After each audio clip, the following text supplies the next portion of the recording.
Hey, are you ready to grow your business? You have checked out the number one resource for business leaders, entrepreneurs, startup founders, and managers. And we're going to teach you how to grow and scale your business with real actionable steps. There's no fluff in this podcast. It's just good advice. On today's episode, we're talking about the expression, the customer is always right. Is the customer always right? We're going to break down that saying, that motto, and what it means for your business. Stay tuned. Here comes your good advice.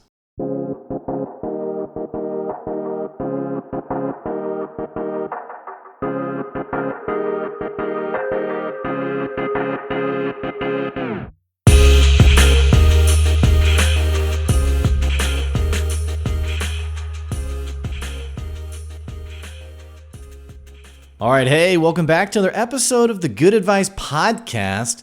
Hey, I appreciate you tuning into the podcast today. I always like to say, you could be checking out any number of podcasts, or maybe you might even be a first-time podcaster venturing into the world of podcasting. Thank you for joining me on your journey. Thanks for being part of, maybe you're driving home. Maybe you've finished a long day at work. Maybe you're listening to this episode and it's a Saturday morning and you're sipping your cup of coffee. I don't really know what you're doing, but I just want to tell you, hey, thank you for choosing this show to really accompany you on whatever you're doing today. So my name's Blake. I'm the host of the Good Advice Podcast, host of the Business Good Advice, and we're going to be teaching you some basics in business, some things that you can take and apply and use today. That's hopefully going to take you a bit farther in your business and a bit further in what you envision for where the business is going to go. Now, having said that, there's been quite a few things that are top of mind for me, and it's always interesting on the show because I never really know how many people are repeat listeners and how many people are first-time listeners. And so sometimes what's typical for me on the show is I give a little update on the business, an update on the podcast. You may not care at all about any of those things, but since I basically work alone, I don't have a massive team of people. Ever since I ventured into the world of entrepreneurship, and maybe this is like a whole separate episode, by the way, on how the journey of entrepreneurship can be incredibly lonely. In the sense of now, you were reporting maybe in a corporate environment, you had a team of people, you had a boss that you reported to, check-ins that were happening on the weekly or however often, and now all of a sudden you're part of a small team, or maybe you are working by yourself, and now that social aspect is a bit strange and odd. So I think for me, sometimes this part of the podcast is kind of euphoric for me because it's like I can really share with you, the listener, kind of what's going on with Good Advice. So having said that, things are going really well with Good Advice. We rolled out an advertising package for the podcast where, for better or worse, you're going to start hearing some promo ads on the podcast, which, you may be like me where, you get on YouTube and like there's a channel you have followed for forever. And one day you click on a video, like a new video, and there's an ad on it, like they've enabled ads, and you're like, no, how could you? You've sold out to the man. So you may be feeling that way. You may also not care at all. I don't really know, but just to kind of give you some perspective, the Good Advice Podcast has grown tremendously in the last few years. We've had all sorts of amazing guests on the show. We've had just some really great episodes that have been meaningful, not just to me to be able to share about some things that I'm really passionate about, but also for people. It's really special when you meet someone, and maybe you're meeting someone for the first time, and they're like, hey, by the way, I listened to your podcast, or I listened to this episode and I really liked, and it's not like the generic, like, oh yeah, you have a podcast. It's like, hey, I listened to this episode on blank, and when you gave this example, I really resonated with that. That's a really cool feeling. It's like, yeah, you're making an impact on people, not just the people that you see and talk to every day.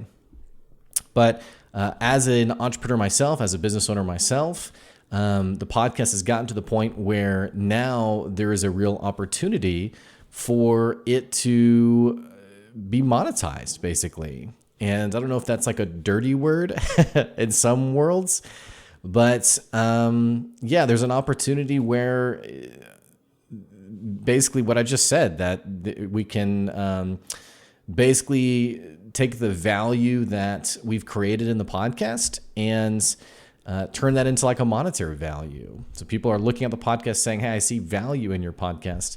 And that's really exciting. So all that to say, in the near future, certainly by the end of the year, you're going to start hearing short advertisements in the podcast. They definitely won't be hokey. I mean, I don't know.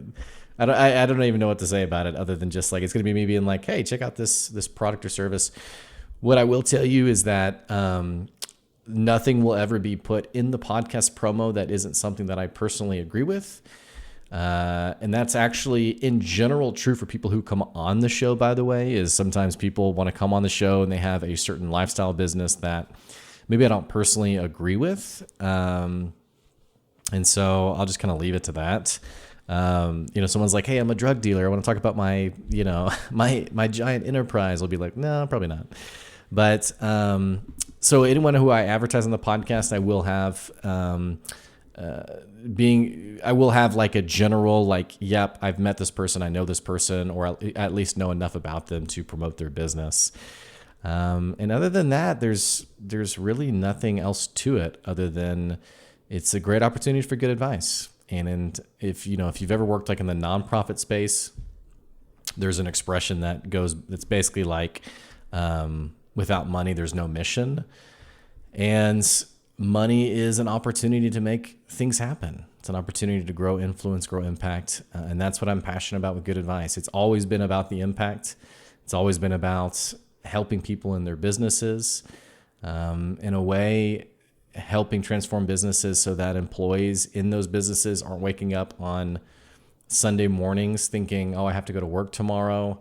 Monday morning agonizing about getting in their car and going to the office. And I'm not talking about laziness, by the way. Like, don't mistake what I'm saying. I'm talking about people who are trapped in such a toxic environment that they're miserable.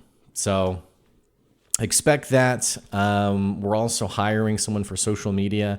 So you're going to be seeing more of our social media content. But I don't know. I feel like at this point, I'm kind of just rambling about updates. And you're probably thinking, like, I didn't click on this podcast to hear, like, the documentary on good advice. You probably clicked on it because you were thinking, hey, I heard of this guy. I heard of this dude. I heard of the podcast. I want some real insights for my business. So let's just cut to the chase. Let's cut to that now that I've rambled endlessly for a few minutes. I want to talk about something that I sent out on my newsletter today. I have a newsletter that goes out every week. And it's just like, it's called This Week's Good Advice. And it's typically something that I've seen, someone I've talked to, a concept that I've resonated with, something on social media that's popped up. And it's like, ooh, I have something interesting to say about that. So for example, there is a local restaurant, by the way, who my wife and I last year, we went to. It was one of our favorite places to go. We went to it. I say it's a local restaurant. It's a restaurant. It's a food place here, but it's actually a national chain. So we go to it, and there's a sign on the door that basically says, because our manager left us with no supplies, we're closing early. Or actually, it says we're walking out. And I thought, yeah, that's why culture matters so much, is we like to make it about these frou-frou, frilly feelings, but really there's a direct tie between culture and the results of your business. So I saw that picture, I took a picture, I saw that printout on the door, I took a picture of it, and that was what I wanted to talk about that week. So a lot of times when I'm putting out these episodes, there's something that's kind of riled me up a little bit, that's gotten me passionate. And today's no different. Earlier this week, I was talking to, that's a separate story. Earlier this week, I was looking at, on social media, someone had posted about all the different apps or technology that they were trying to leverage to validate a new product. It was a software that they were trying to validate. And if you're not familiar, like in the entrepreneurial space, or maybe you're newer to the entrepreneurial space, validity, if we're going to define that term, you can basically think of it as your idea has merit. So if you have a valid idea, your product or your service has validity to it, it's implied to have the legs to actually create a successful business, to have a successful revenue stream attached to it. And so this person excuse me, this person basically posts and says, hey, I'm trying all these different apps and services. I'm leveraging technology to try to prove validity. I'm running like my clicks, the people who are clicking on the website, people who are showing interest, and I'm collecting all this data, running it through different types of services to get an idea of, is this a business that's actually going to work? And it was kind of funny to me because I thought, man, unfortunately, this person's making the problem the solution, so much harder than it actually is. When you think about creating something, I mean, ideas are a dime a dozen. Everyone has an idea. It doesn't take much to come up with a new idea. In fact, I have a friend of mine who always has a new idea, which to his credit, many of them are actually really good. But having ideas isn't enough. Obviously, you and I both know that to take this idea into something meaningful, there's a practicality to it. There's an application side of it. Like, how do I actually start the business the next day? So when we talk about validity, it's an important question because no one wants to be the person who spent 50 grand starting a business that ultimately failed. No one wants to quit a job, a 9-to-5 job, thinking I'm going to go start my dream job, my dream company. And, a year later they have to close down and go back into the job market. Like, no one envisions that side of entrepreneurship. People, what they typically envision is 4-hour work week, making millions of dollars. This is so easy. And what I will tell you is I have friends who've started businesses who've become incredibly wealthy. I have a friend of mine who I was just talking to her yesterday. Her business started at $10 an hour. She's going to clear $400K in annual revenue this year. I mean, that is a life-changing sum of money, by the way, which you may think like you have to be a millionaire to have your life change. That's not the case. I mean, $400K is life-changing for your business, for your life, But even for the people who are successful in that regard, even they aren't, sitting on the beach, sipping a drink out of a coconut, whatever the typical stereotype is. Running a business is hard. Entrepreneurship is hard. And so understand that the answers to these problems aren't always so simple, but sometimes they are really simple. Sometimes they are really direct. And I think because we know the journey of entrepreneurship can be so challenging, it can cause us to overthink and overanalyze things that have a very clear answer right in front of us. So getting back to the point, this person posts and says, hey, I'm trying to evaluate the validity of my product, my app that I'm trying to do. What would you recommend? And immediately what came to mind was one simple answer. It's the number one answer for validity. It's the only answer that actually matters when it comes to answering the question of, will people buy what I want to sell them? The answer to figuring out validity is talking to your customers. It's actually selling to your customers. It's actually getting out there, getting in front of people who you think would be your buyer and actually putting the product in front of them. Now you may be thinking, well, the product's not ready to sell to them. Okay, then you pre-sell them. I'm gonna sell you this for when it releases 6 months from now. Hey, let's get you in. Let's pre-sell you. Let's get an early membership. I mean, and this by the way, might sound crazy to you, might sound totally foreign to you. My gym, now that I think about it, my gym right up the street, it's a Fitness One. And when they were building it, I remember you could, before they even built it, you could sign up for a grandfather type plan. It was like $30 a month. I think now maybe they're 40 or 50 or something, maybe even more. But it'd be a rate that would never change. You don't even see the space. Like it's not even built yet. You haven't toured it. You haven't seen what the place looks like. But my wife and I bought those plans, and then I never used it naturally because, I've just embraced the dad bod. But that is an example of pre-selling. It's getting people to buy to show that there's merit. Now, something like Fitness One, they already have so much validity tested that for them, it's not like, are we going to do it? Are we not going to do it? In their case, it's probably cash flow related. It's probably related to, just building up the hype of the grand release, the grand opening. You don't want to open a gym and no one's in the parking lot, obviously. But point being, you can sell a product or service before it's even created or built. Think about the video game industry, where video games are pre-sold. You can pre-order your game. Think about, I saw an ad for like a Marvel game coming out, and like all these trailers end with, pre-order your copy today. Now like the market's so interesting because it's like pre-order your copy to get your special in-game costume. It's funny, like the little perks and things, like the digital assets that get attached to, the game is $60, but for $100 you can get this. But it's besides the point. All I'm saying is, if your gut is telling you there's no way I could pre-sell something, just know that it's already being done all over the place. And so you might have to reframe how you think about that topic. But point being, there's no simpler way to validate your idea than getting in front of people and asking them to buy from you. Than getting in front of people and asking them to trust that what you have is worth their dollar.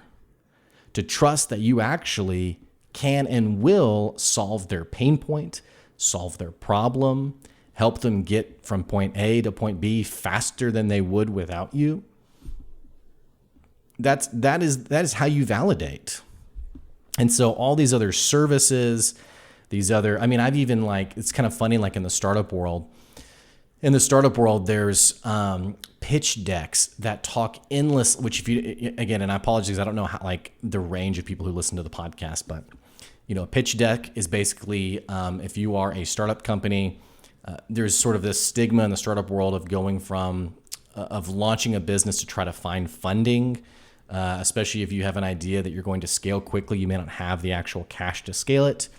And so in some cases, startups can go from being like entrepreneurial, innovative hubs to pitch deck factories where they go from funder to funder to funder, and they have these PowerPoint presentations where, hey, give me 30 minutes of your time and I'll tell you about why this business is going to be the next Apple or Amazon or what have you. So what can sometimes happen, and it's why so many startup founders end up getting frustrated and ultimately fail, is because they misunderstand this concept of validity. So what happens is a startup founder will go to a VC fund, will sit down with an investor, and they will say, the industry of, I don't know, I should have had an example on hand.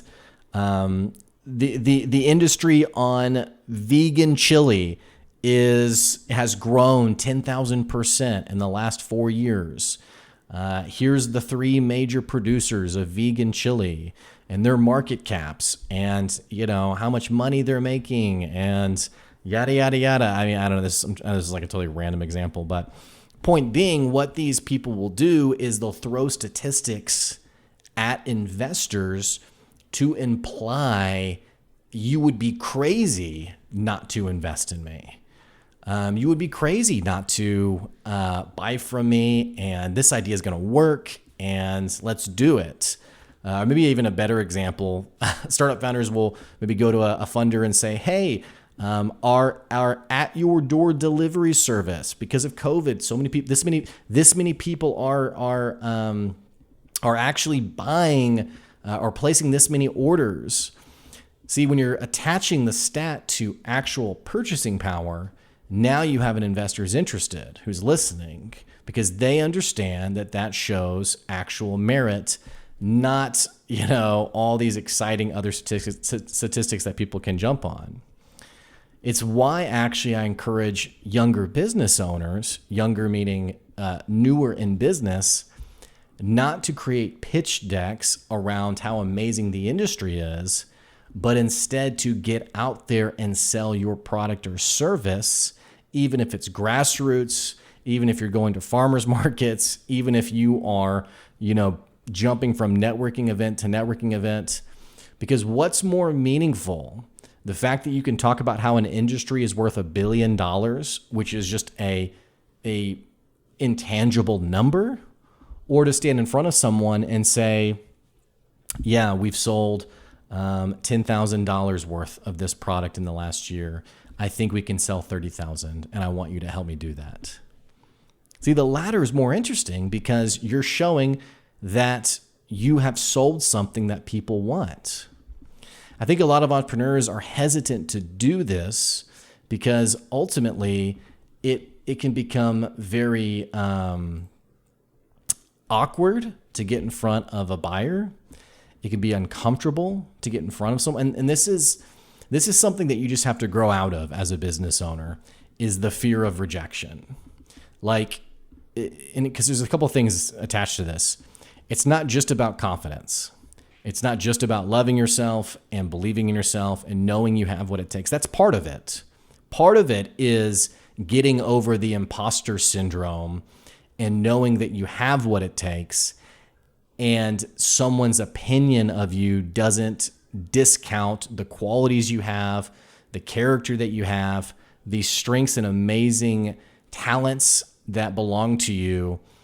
Like some of us, and I've been this person many times, it takes getting over that to really be the person that you want to be to advance your business. But I'm not just talking about that. I'm talking about people who are so desperately passionate about their business idea that anyone who disagrees with them is wrong. It's like I had a guy who showed me a product and I said, I just don't really know. I don't really see it. And he's like, well, you're not my target customer anyway. And I was like, well, am I though? Because this is like a coffee product and I love coffee. I mean, am I your, I don't know. Maybe I'm not your target customer. It beats me. So we're not just talking about ego. We're not just talking about insecurity, any of those things. A lot of business owners, I've just found that a lot of business owners will do anything but get in front of their buyer, which is a bit ironic because on the same token, I think this is where we're a bit intellectually dishonest with ourselves. Because if we were to say, if I was to go to someone and say, hey, if I could put you in front of 10 buyers, would you do it? Literally every business owner is going to say yes. So when I say we're intellectually dishonest, I think sometimes we're like, yes, I want to make money. I want to sell my product. But on the same token, it's like I had a mentor once. I had a boss who you would ask him what he thinks. And I remember him saying, Blake, do you want to hear what I think? Or do you want to hear me say something nice? And what he was ultimately doing was asking for permission to really tell me what he thought. And he was giving me a moment to really self-assess and think, do I really want that? It's like the friend who you have who goes to you for advice and you know that they don't really want advice, they just want encouragement. Or the friends who they say they really do want to know what you think, but they really don't, because no matter what you say, they're going to do whatever they're going to do anyway, right? So all that to say, here's my advice to you for your business. If you're trying to launch something, if you're trying to grow something, heck, if you launched something forever ago and you just have no momentum, my advice would be to get in front of as many buyers as possible and ask them what they think. Actual buyers. Don't ask them, would you be interested in this? Would you buy this? Because people are overly kind. They're going to lie to you. They're going to say, yeah, of course I will. I had a company that I worked for, who it was like a women's entrepreneurial thing or women's leadership thing. And they asked a bunch of women in business, hey, would you be interested in joining this? It'd be like a fee-based membership thing. And they got all this data that was like, yes. And then when they finally rolled it out, no one signed up. Like literally no one signed up because people were just being kind. They were just being polite. So don't just ask people like, is this cool to you? Would you like it? Would you maybe buy it? Because people are going to say yes. I mean, I've had that happen to me. Actually get in front of people, pitch them, say, hey, this is what I want to sell. Would you buy this from me? Not just would you, will you buy this? And then when they say no, and you get the heartbreaking no, And maybe some people are more honest than others. I'd ask to push on you a little bit, to press on them to get some feedback. So I had a guy one time who I was selling on a coaching contract. He told me no. And taking this concept further, I wanted feedback. And so I said, okay, help me understand. Is it about price? Is it about quality? Is it about outcomes? And he said, Blake, nothing personal, but it has nothing to do with price. And that was a clue in that I had not built trust in this product with this person. In my sales process, I hadn't communicated that I was the person he could trust to get him where he wanted to go. And that was an insight for me to go back, revise, and improve my process. You don't always get that when you just gloss over the, hey, do you want to buy this? Oh, let me talk to my spouse. Oh, I don't, and you never talk to them again. But this is important because sometimes we just simply aren't as connected to our buyer as we think we are. Like we're on the other side of it.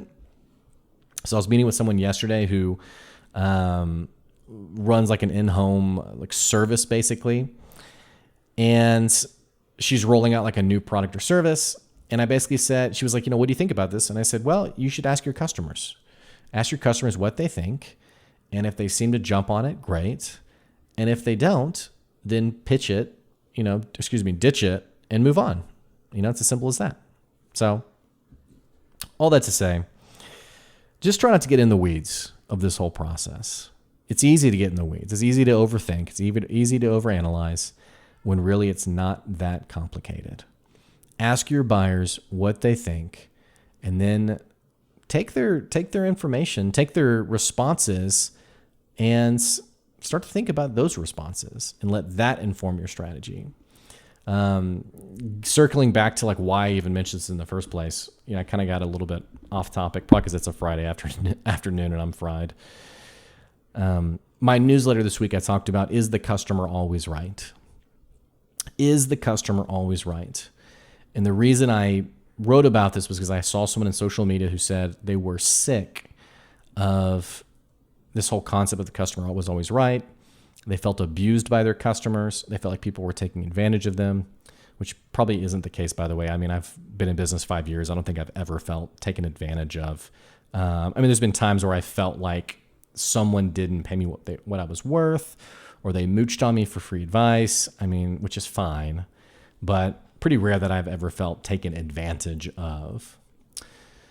Regardless, so this person's like, I feel like I hate this motto. It's made customers so egocentric and entitled, yada, yada. And I just remember reading that and thinking, we don't say the customer is always right in the sense of we do literally everything for our customer. I had a customer who emailed me yesterday who said, hey, I want to do this, and this, and here's our budget. And the budget was way under what I would typically charge for all of those things. So the customer is always right. Isn't that, well, they know better than me, so I just need to take that amount of money and that's what I'm going to do. No, it's the customer is always right is referring to this concept of validity, which is your customers are right in letting you know the value of what you sell. So I'm launching a new product. I'm launching a new service.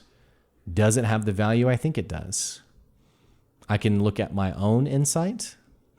I can go to my spouse or my mom or whoever who loves me and may give me a word of encouragement because they want to see me successful.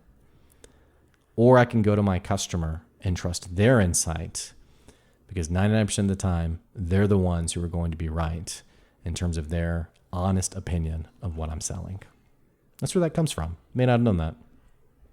Hey, I'm going to get out of your hair. It's a Friday afternoon. Wherever you're listening to this, whatever you're doing, I hope you enjoy the rest of your day. And hey, I appreciate you listening to the podcast. So having said that, if you want to support the podcast, you can go to our Patreon. It's at patreon.com/goodadvice. And also you can email me, blake@goodadvicecoaching.com, if you're interested in one of our advertising packages. So having said all that, thank you guys for listening to the podcast. I so appreciate you. And I hope this has given you some good advice for the day. I'll catch you later. See ya.